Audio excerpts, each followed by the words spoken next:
Okay, so there's so many places we could go with this, and I Yeah. really want to ask you about, like when Christians, generally the Orthodox Christianity, comes up against the UFO phenomenon, there's often maybe there's some shifting, because even the Pope has started to acknowledge, like Yeah. UFOs and stuff Space like Brothers.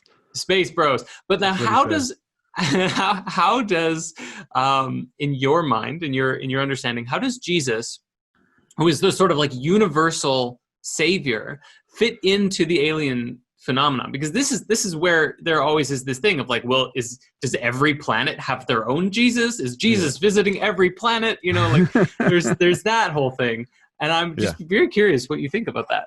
Yeah, I mean, we hear that a lot, and then the people who are getting it, even the Christians who are getting into it, then you have to have an answer. You got to make something up, even if you don't know. So with the Christ thing in aliens, messengers, God's messengers, they're a form of the angels, the watchers. They're watching over humanity, and so they've been here since the beginning, since we were primitive, since we were just figuring out what fire is. The earliest cave arts. People were drawing these ships that would come in and these beings that would teach them. So for me, there is a little truth in a little bit of all of it. So when we go back to the aliens who seeded us here, there's some truth to that, I believe, especially going back to the Bible. I'm sure you're familiar with the word God in Genesis being plural, meaning more than one. That says, in the beginning, the Elohim created mankind. And when you add that him on there, it's meaning more than one. So it's saying the gods created mankind. So the alien thing, really, to seek it out, it would be these entities that a supreme being sent here to create mankind and to interact with mankind. They've been here since the beginning. They're watching over us. If they wanted to destroy us, they would have did it a long time ago. So playing into some of those scenarios, the Zechariah Sitchin stuff, in the Bible, they would really refer to them as the Elohim, or we call them the Elo. And it's another translation that talks about the divine council of gods. So the council of the Elohim. So it talks about these different entities or these beings that were over different regions over the earth. And so that would watch over humanity. These were watchers. And so figuring out who these entities were, that they were in on the creation process, that they're watching over us. The legend and lore talks about, the gods and how they rebelled and started receiving worship for themselves and how they kind of went against the original plan. And so things changed. But when it comes to those what we would call aliens or UFOs and things like that, the Bible, when it talks about the heavens, it's the same word for sky. And it says, behold, I gazed into the heavens and saw a scroll. Behold, I gazed into the heavens and I saw the chariots of fire. Like, what is a chariot of fire in the night sky? Gazing into the heavens. It's talking about what we would call UFOs, unidentified flying objects, or in my case, I would say an IFO. They're identified. They're the chariots of God.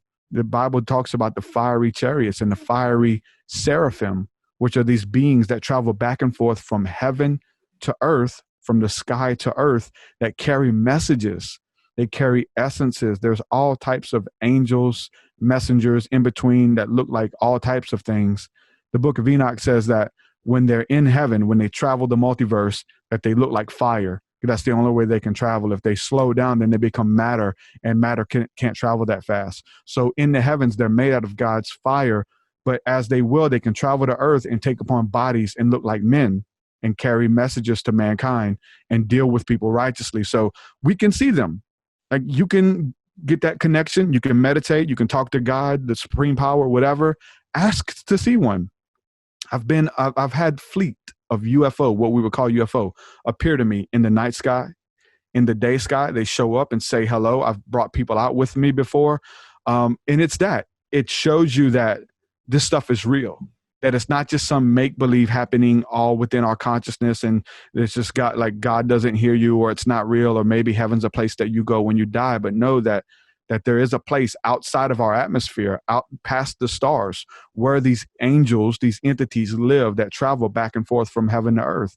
And the Bible and many other ancient texts talk about how they carry the prayers and how they show up, and there's battles in between and stuff like that. So when it comes to the Bible and UFOs, there's a lot to be said about that. Mm, wow.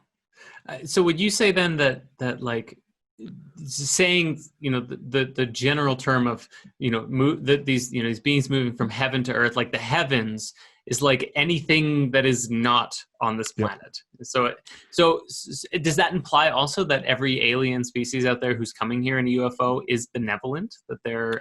I would think so. Just with my what my understanding is through reading of the scriptures and then having my own encounters, is that the fact that fallen angels are in the Bible, but you got to understand, what did fallen angels do? They fell. Where did they fall from? They were kicked out of heaven. You got to understand that the heavens is the sky. They were kicked out of the sky. Demons or fallen angels don't fly around in your night sky abducting people and going off planet and coming back picking people up and stuff like that. There are fallen angels. There are demons. They're not out there. Guess where they are? They're here. They're down here with us. The spirits of the fallen angels and their children are here dealing with mankind, coercing them to do evils and all types of things that's coming out even in social media, and the news is shining the light on a lot of wicked stuff that's going on in the government. And it says that they tried to influence leaders. They were kicked out of heaven. So from my study, my research, and my own experiences, there's a level of enlightenment. There's a level of spirituality, a level of integrity, of love that you must have to take your place amongst the stars.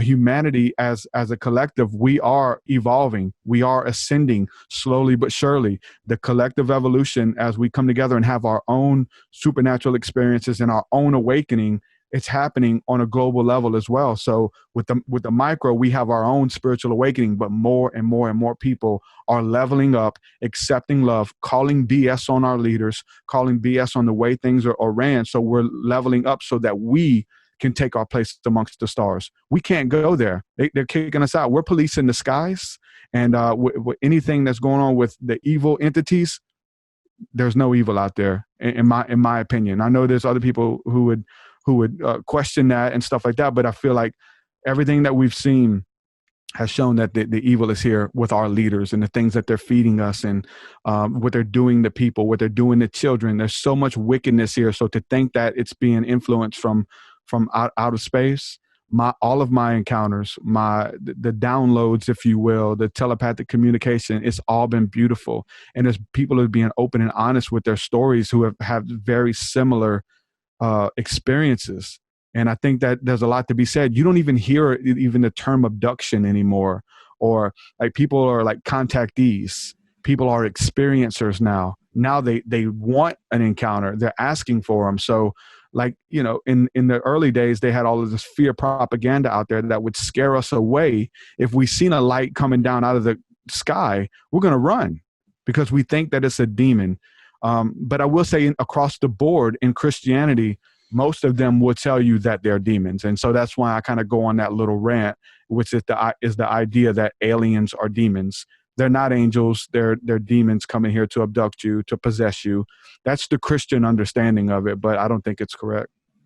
Right. Well, even the concept of demon in Christianity evolved out of the Greek word for like daimon or daemon, Yeah. which was, like a tutelary deity or like a supportive, spirit guide of sorts.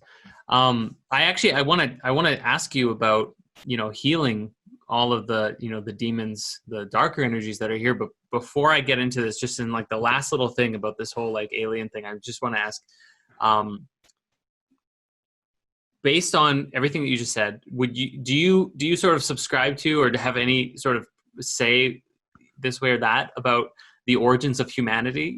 Looking at like going back to like the whole Sumerian thing, or even as it says in the Bible, potentially created by these gods, or maybe there's a lot of theories that stitch in and stuff, and we've explored this in the Sumerian epic about like humans were really created out of like a synthesis or a fusion of like Homo erectus, or like the previous model of human, and then the Anunnaki or whatever, these in other, the garden, these other beings, yeah, right, in the Garden of Eden. Do you think is there some substance there? Like what? I think how do you so. feel about it? I think so. So my study has led me into the work of Zachariah Sitchin early on, but also to a Christian teacher by the name of Dr. Michael Heiser. Right. who, Yep. who has a website, oddly enough, called sitchiniswrong.com. But Yes. I would say explore those two sides with the ET thing and the alien thing going on. And I feel like the truth is right there somewhere in the middle. Yeah. So to the whole thing of understanding that like we were created to be slaves and that kind of thing.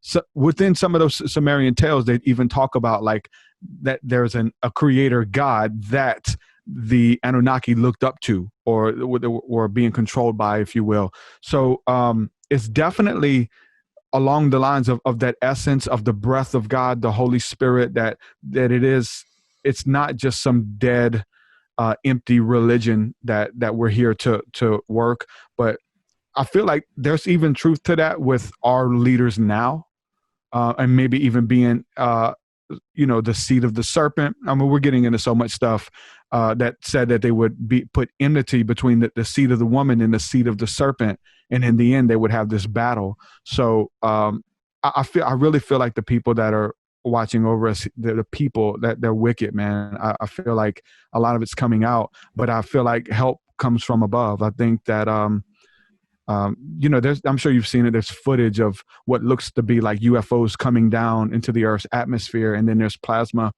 lasers being shot up at them to make them turn around and leave, and trying to shoot these objects out of the sky. And now we have Space Force, which we knew for years. Now they're telling us that we're policing the skies, but I don't think the bad guys are out there. I really feel like they're here. So with all of it, I do feel like there's a little bit of truth to all of it, and it's somewhere in the middle for sure.